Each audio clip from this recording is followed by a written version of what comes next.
I think my favorite part in all of that is Merlone, like, when he says 13 straight, Merlone's like, a baker's dozen. Whoa, 13. Or earlier when he said something along the lines of, like, he didn't call him a team, a baseball team. Like, he called him a baseball team. Like, oh, wasn't sure. Thank you, Lou. Well, we're picking apart the words of Lou Merlone. Come on, it's a happy day here. Happy times, 13 in a row. Yeah, but it was, anyway.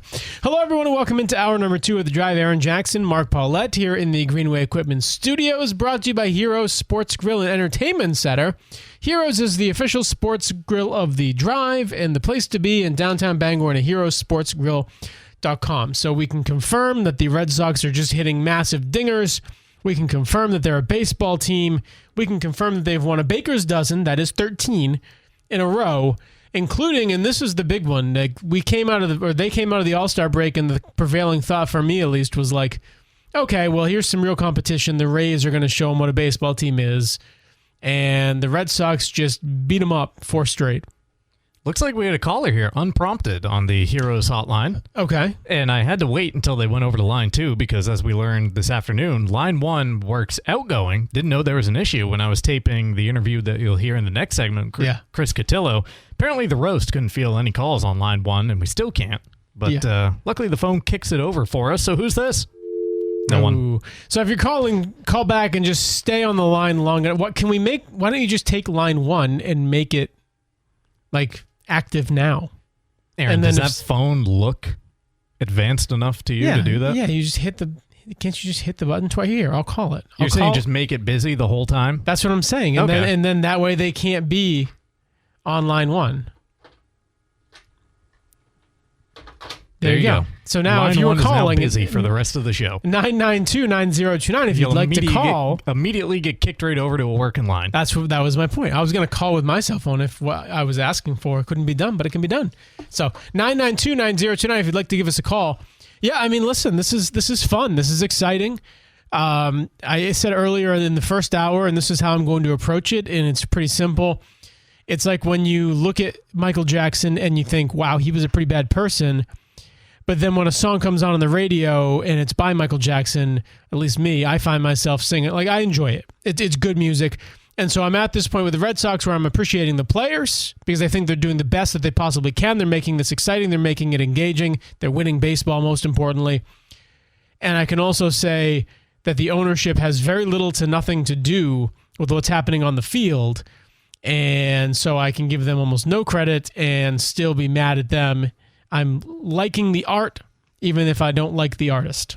Yeah, but I don't really care for any of that because, like, I'm never rooting for ownership. That's just a byproduct of team success. And owners are always going to be weird about penny pinching because you don't get to be one of the 1% richest people in the world without being a little weird and without being a little arrogant and without kind of being an ass. And that's just something that they all share, right? I always forget we can say that. Those are just qualities that rich people share because you don't get to that level of wealth without being that way. So I mean, first and foremost, I'm always a fan. Like, I'm on here, I'm a journalist in really only one sense, and that's when we're interviewing people. That's the only time that I'm trying to use, like, any sort of journalistic quality. Other than that, I am just spouting off fan nonsense that's coming out of the fan part of my brain. So I'm always going to default to that, and a 13-game win streak will get me fired up as much as anything. I don't think it's that. It's not a prerequisite in my mind for you to be a butt. I can't bring myself to say it, Mark. I can't, even if you can. I don't think that it's a prerequisite to do so, but I do think that once you become a rich person, it kind of becomes the default because you get surrounded by sycophants. You get surrounded you don't listen by to anybody. You're the smartest person in every room. Well, because people make you feel that way. And when they make you feel that way long enough, you start to believe the hype. You start to realize that, I am that good. And it's no, you maybe got some lucky breaks or your parents were rich and you had money to invest or a whole series of things. And some of them are very brilliant people, no doubt. I just feel like, I mean, in this industry, this show especially though, like we've been fielding a bunch of Facebook messages, calls throughout the afternoon of like, hey, you going to be positive on the Red Sox now? Yeah. I don't know. I was there on Friday. I'm there now. It's always, to fill 2 hours, you're always trying to make a point of picking out the little things. I don't give a crap about picking out the little things with 13-game win streak. Like, I don't care if I don't have all that much to offer on the topic because I'm just enjoying it. I'm not trying to look for reasons of like, well, if I make this point, I might sound like the smartest person in this moment as to why they're not going to win 64 games consecutive the rest of the year. I'm not saying that's what you're trying to do. That's just kind of like how sports talk radio eventually boils down to sounding, right? You always try to key in on the negative or find some reason against the grain. So when things are going really, really good, you're always trying to play devil's advocate. Vice versa, too. When things are going poorly, we got people calling into us talking about Nate Eaton and people trying to drag him out of it. Where's he these days? He was one of the ones who reached out today, said... where's Nate Eaton? Oh, Nate, minor leagues. That's what I thought. Sorry, Jemai Jones. Yeah, well, I mean, See you Jemai later, is just Nate. Pack your popping bags. bottles and home runs. So, yeah.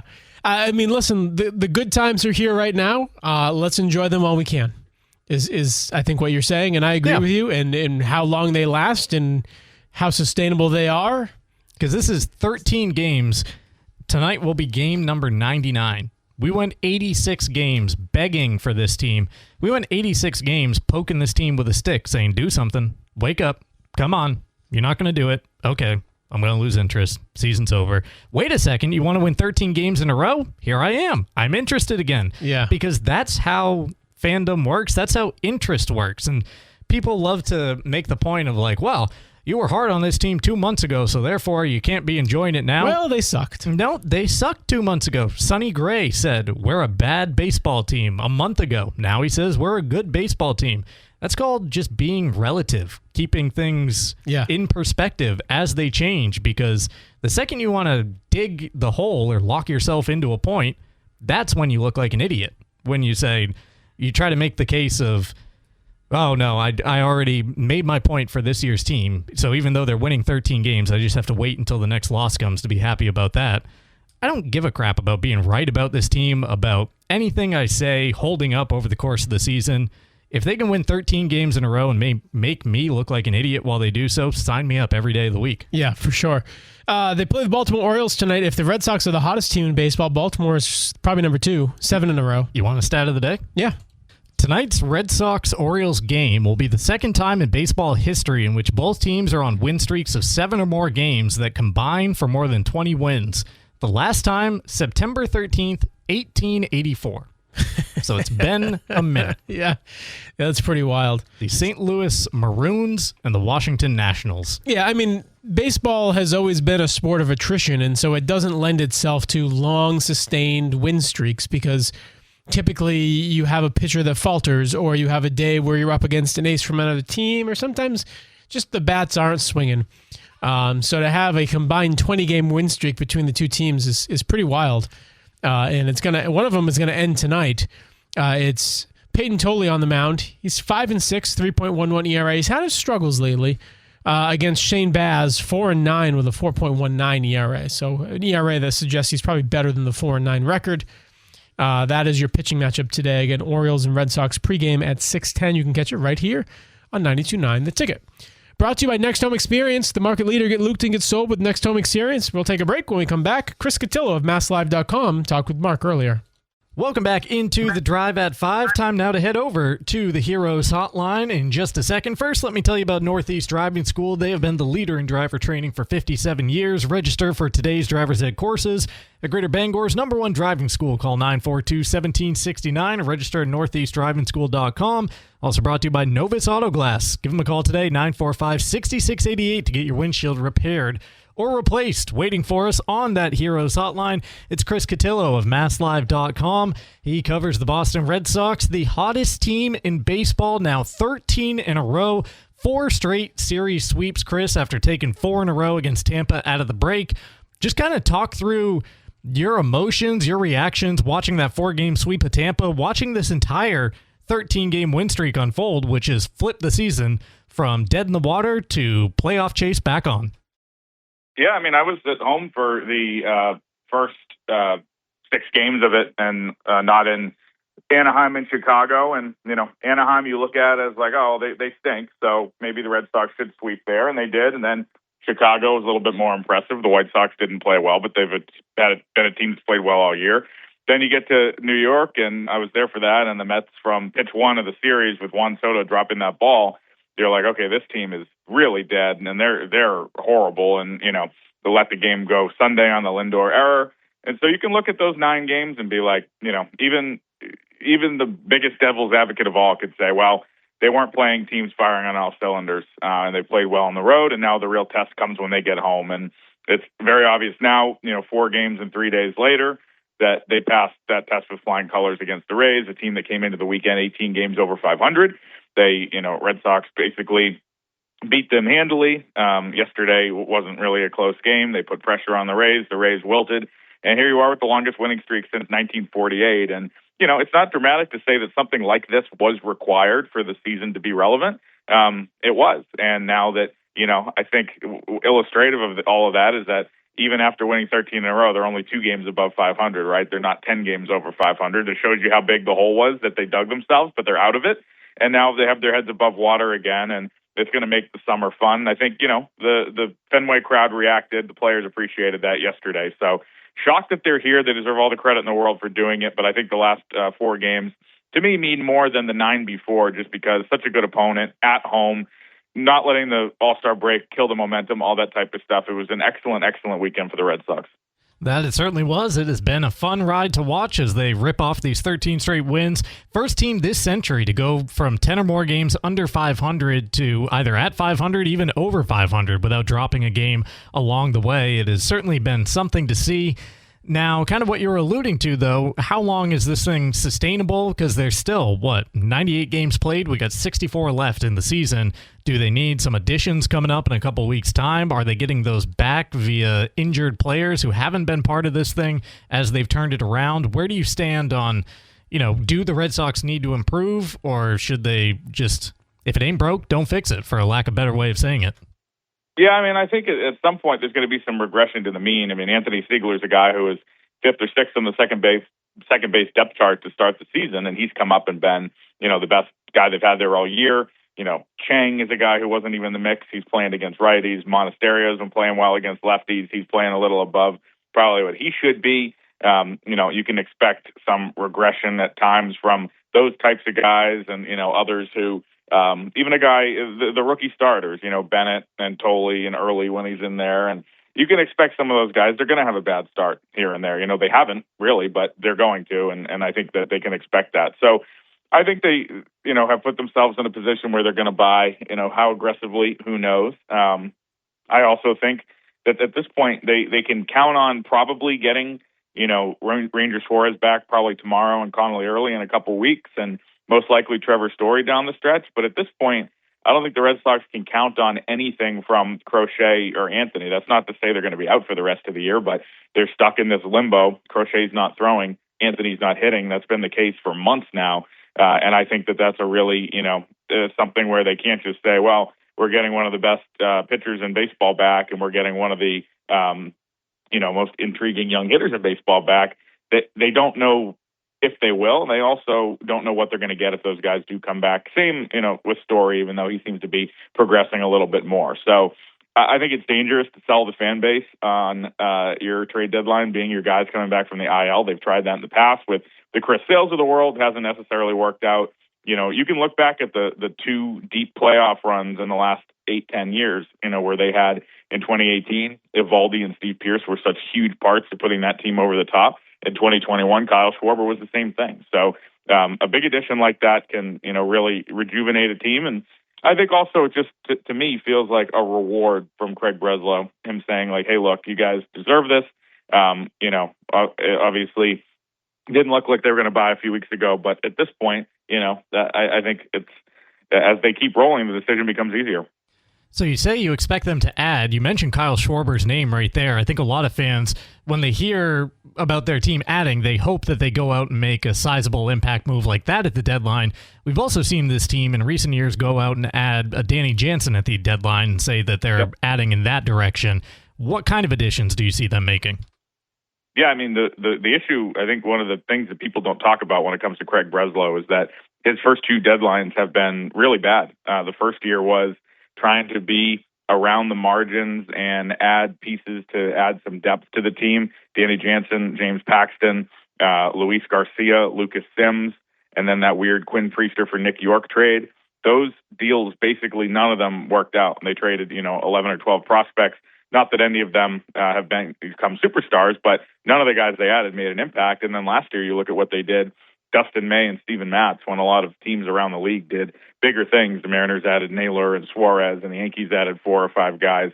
It's been a big kind of black hole for Breslow, honestly, the deadlines, because he hasn't been able to, make an impact, even though he has, quote unquote, bought both years. So I think, they need to find a way to get an offensive player and one who is controllable past this year. I think that's even more important because the free agent market is so terrible in the winter, whenever that is, lockout pending, with, Jazz Chisholm and being like the best, and Luis Arraez, they're like the best offensive free agents out there. If you can find a way to get a big bat, there's a lot of names being talked about, from Zach Neto to Byron Buxton to, Lindor, to all these guys, James Wood, CJ Abrams, that are, theoretically out there. This is a time where you should probably be trying to look at some of those options, because not only do you get them for the final 2 months, but you also guarantee you have somebody heading into 2027 where, the options are not going to be out there on the free agent market. So fascinating couple weeks for sure. Talking Red Sox baseball with Chris Cotillo on the Heroes Hotline, Chris from MassLive.com. The Red Sox are 21-5 in the last month plus a day since the Yankees came to town, and they had that first sweep that had people believing of maybe this team shows signs of life. Also, during that period, they're 10-0 against the 3 teams with the best records in the American League, the Rays, the Yankees, and the White Sox, with 3 sweeps. You look at the wild card race as well. They're now just one of 3 teams over 500 in the league in that chase. With the state of the American League being what it is, why can't the Red Sox compete this year? Yeah, I mean, that's kind of the big question. I mean, you look at, I think anybody a month ago would have told you the gold standard in the league are the Rays and the Yankees, and they're 8-0 against those teams, as you mentioned, in the last 8 games. And then you look at, some of the other talented teams around the league, and there's a lot of underperformance there too. I mean, Detroit is a team everybody looked at as an early favorite. They added, Framber Valdez to Scooble. Now they're kind of right where the Red Sox are. Cleveland is a team that, you always wonder how they're good, kind of the same thing. This year is they're a little bit more middling. The White Sox are a little earlier than normal. The Astros have had a down year. So you look at it and, Seattle, another team that's pretty much underperformed. Baltimore's underperformed. So one of these teams is going to get hot, and one of these teams is going to really emerge over the next 2 months. But it is the murky middle in the American League. I mean, if you look at it and how many teams are within 5 games of a wild card spot, there's really only 2 or 3 teams that are out of it. And one of those teams in the Athletics was a team that played really, really well up until the last 2 weeks or so. So unless you're the Angels, or the Royals, basically, and kind of the A's right now, you have a chance. And I think that'll make the deadline more interesting, too, because teams that, have bad records on paper are going to probably buy, and it's going to really set up teams like the Angels, like the Rockies, like the Mets, the Giants, to have a really good seller's market. That's what the third wild card has done since they introduced it. I got to ask you about the rookie lefties that the Red Sox are getting way more out of than I think probably they and anyone else would have expected this year. You mentioned the hope is to get Connolly early back in a couple of weeks. Peyton Tolley gets the ball tonight. Jake Bennett kicked off the second half win streak, or the continuation of the win streak, with yet another win. He has been lights out over his last 5 starts. I guess the other side of that is all those guys are approaching uncharted territory, both in their professional and big league careers. Is there any concern with how good the pitching has been? You mentioned regression to the mean a little earlier in our conversation. Can they keep up what has been basically like a 2.0 ERA for the last month and a half? Yeah, I mean, there's a lot of guys in that boat, right? I mean, Gray has had 9 straight quality starts. He even said yesterday, if he pitched like he did yesterday, it's not sustainable. I mean, it's a guy that he had tons of traffic against him, stranded a bunch of runners, had some great defensive plays. He wasn't super sharp. He'd been dominant in some of those outings out of the 9, but you have to expect that a guy like Sonny Gray is going to slip up and have a bad 2 or 3 start stretch. You have to expect that, Peyton Tolley, we saw it against Washington a couple weeks ago. Connolly early, we saw it against Texas a few weeks ago. We haven't really seen that from Bennett in a few months. And it just kind of is what it is. There's going to be a bad one. Doesn't change the future. Doesn't change the overall stat line that much because they've been so good. I think the bigger story, honestly, is just the workload that you mentioned. Do they let Peyton Tolley get to 180 innings? Probably not. Do they let Jake Bennett? Probably not. And that's where, you see the healthy returns of some of these injured guys and one non-injured guy in Bayo, really interesting here, right? Like if Patrick Sandoval, who did not look good on Saturday, can emerge as somebody who can be a quality fifth starter, or you can go sixth man or whatever, and Suarez comes back potentially as early as tomorrow and Early comes back, you can find pockets to give Bennett some extra rest, right? Bennett and Tolley each went 65 pitches in their last outings, which is going to help here as they keep moving along. But maybe you get a guy like Oviedo to take down some bulk innings back in August or September. Same with Tanner Houck. I think Cutter Crawford's a little further away than those guys. But, this is a team that had a bunch of starting depth to start the year that's been tested throughout, but they've risen to the occasion. It's just about not overextending them. And you saw, you don't have to look further than riding a guy like Crochet for 210 innings, including the playoffs. And, his shoulder was shot heading into this year. And you saw that play out with the performance early and then the injury. Talking Red Sox baseball with Chris Cotillo from MassLive.com. Chris, before I let you go, I wanted to ask you about Roman Anthony and Marcelo Meyer, because much has been made in the Boston media of this run taking place since Meyer went to the IL, since Anthony's rehab got transferred down to Florida. I didn't give it much thought at first, but then I heard you and Sean McAdam talking about it and thought, those are two voices I trust. If they're speculating on the subject, because you weren't reporting, but at least if you guys were talking about it, giving it some airtime, what are you hearing there? Because that changed my opinion when I heard the two of you speaking about it. Yeah, I think it's a really tricky thing because, when you say like, oh, they're banishing him to Florida or they're sending a message, I think people look at it and they're like, oh, they know something where something happened where he's getting punished. That's really not the case. The point that, I've made on the pod and different, radio hits and things like that, and we've written is it's just not a super normal step for somebody going through a rehab. They have some of their longer-term pitchers and Tristan Casas down there, and they've had that all year. But why did they decide 2 months in with Roman to send him down? I think the other part of it, Chad Tracy offering that, like in the beginning of a 10-game road trip before the All-Star break, nobody on the beat would have noticed that Roman wasn't at Fenway for a 15-day period because we weren't there for a 15-day period. And so him offering it up, I thought was interesting. And I think it might just be a little wake-up call, like, all right, you're comfortable in Boston. Obviously, let's make you a little uncomfortable, and until you can get that hand right, you can't come back here. And I don't think anybody's questioning the work ethic or the want to get back. I think that's where the conspiracy theories go a little too far. But it probably couldn't hurt in their mind to be like, hey, go down there, go to the facility, get your work in, stay in a condo in Fort Myers for a month or so and see what you can do. Is it going to be a magical fix where his hand can suddenly grip a bat? Probably not, but and it hasn't been in the 2 weeks since they started. But I just think it's, an unusual step, and I think they were happy to kind of let people know about it. I don't know the rhyme or reason. I just, the sniff test is kind of like, there's something going on there. I don't think it's a huge deal. It doesn't really affect my feelings on him in the future. I think he's a really good kid. I think he's got a great head on his shoulders. I think he's going to be a superstar for this team in the future. The last 3 months haven't changed that. But there are growing pains for young players. You see it in different ways, and this is what they've chosen to do with him. Chris Cotillo of MassLive.com. Chris, we appreciate you sharing some of the insight with us today. One of the most reputable Red Sox reporters out there. Thanks again, and continue enjoying this win streak as long as this thing goes on. Thanks, Mark. Appreciate it. The Drive is brought to you by Casella. Good pay, good people, good life. Find your place at powerofhardwork.com. Also brought to you by Goslin's Bakery, where you can start your morning at 334 Harlow Street in Bangor. Grab a breakfast sandwich on an English muffin or a croissant, plus legendary donuts and pastries.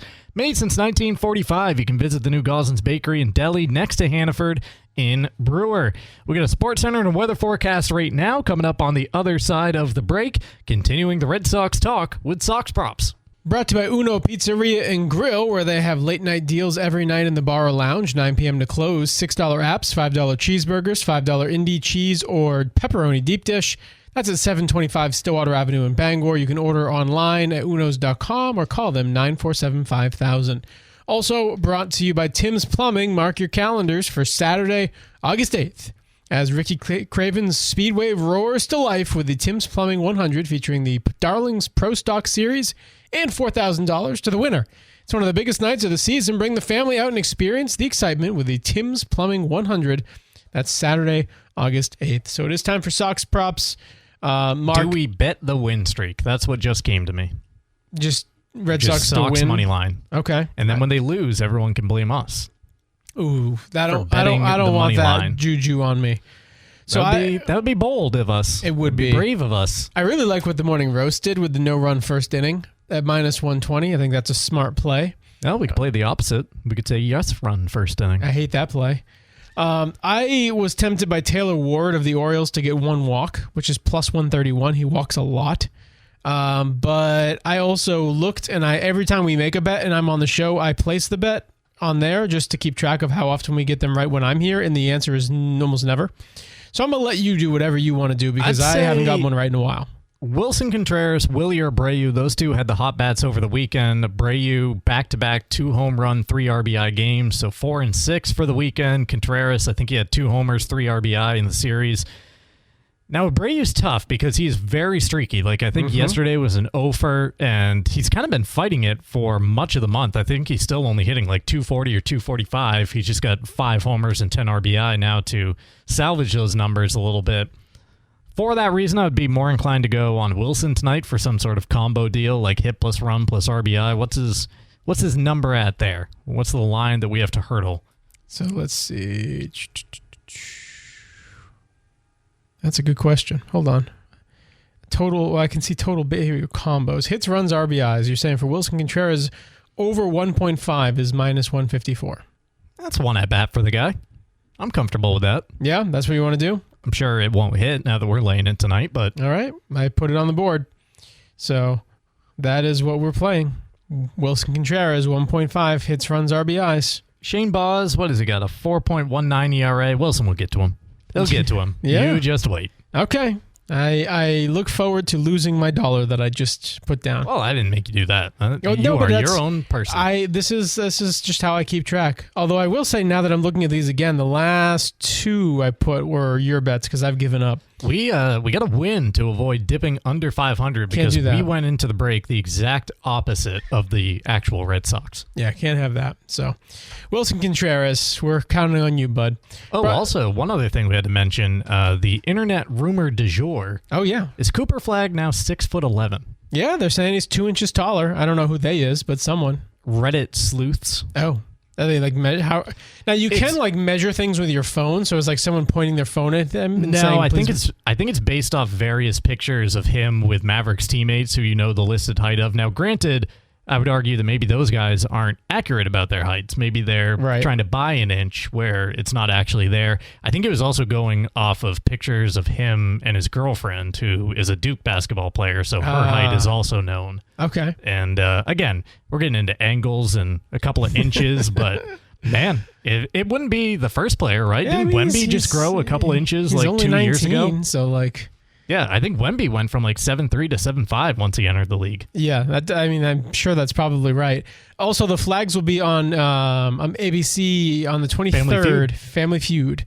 So if you are interested, I don't ever watch the show Family Feud, but I always like the clips that you get where Steve Harvey just undefeated in the clip loses game. his mind. Yeah. Are great. Like those are fantastic. So I look forward to the Flagg family, not just Cooper, but the Flagg family will be one of the families on the show. That's Family already Feud. been taped. I was going to say, can I send an email to Family Feud producers and say, just have a little tape measure ready to go. Just unfurl it next to Cooper.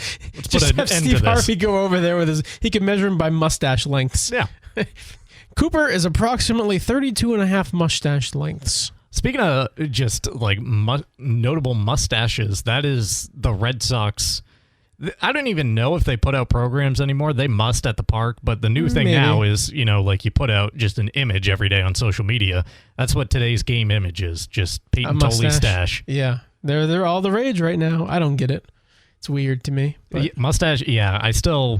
If you're rocking just a mustache and freaks me naked out. chin, naked cheeks, I'm looking at you with a side eye. My dad had a mustache like my whole life up until the last 15 years or so, and I always found it weird. But yeah, I don't. But it's in, not just in. It's in capital IN. So I guess more power to you, but it's not for me. Available when ordering McDelivery through Uber Eats, DoorDash, and Grubhub. You can get 2 sausage McMuffins with eggs, 2 hotcakes, 4 hash browns, 4 small hot coffees, just $19.99. The bundle deal, 40% off for a limited time. Order at your local family-owned McDonald's on Main Street, Union Street in Bangor, and Wilson Street And Brewer, we'll take a break. When we come back, it's time for buzzer beaters. I thought it would be interesting in Greece, there is a bridge that is literally collapsing into the water. And instead of closing the bridge, they're just letting people drive on it. And so eventually someone will fall. Here's the photo. Oh, my. Yeah. Yeah, that's down there. Yeah. And so I thought that was an interesting dichotomy compared to what is happening around us now, which every bridge is under construction. That is true. None of them are collapsing. So I guess we're being more proactive for once instead of being reactive, whereas Greece is just like, yeah, I don't care. Yeah. First one in the water will pull you out, but yeah. Until that point, keep driving across it. Yeah. Can you imagine being the one that drives over it? Like, it's not going to be today, guys. Wouldn't be good. It would be a costly trip. You definitely want to make sure your windows are rolled down when you go across. Probably. Yeah. Yeah. Maybe even like open the door slightly just to be safe. Although I feel like when you hit the water, the door would close on you anyway. But I think as long as your windows are open, then you're good, right? You just scoop especially right if you out. have like a sunroof or a moonroof. That's the key. Yeah. Like a good Pop size. right out the top. Right. You're good to go. Turn it into a submersible. Yeah. That does it for us today. Mark, you got a buzzer beater? Nope. Awesome.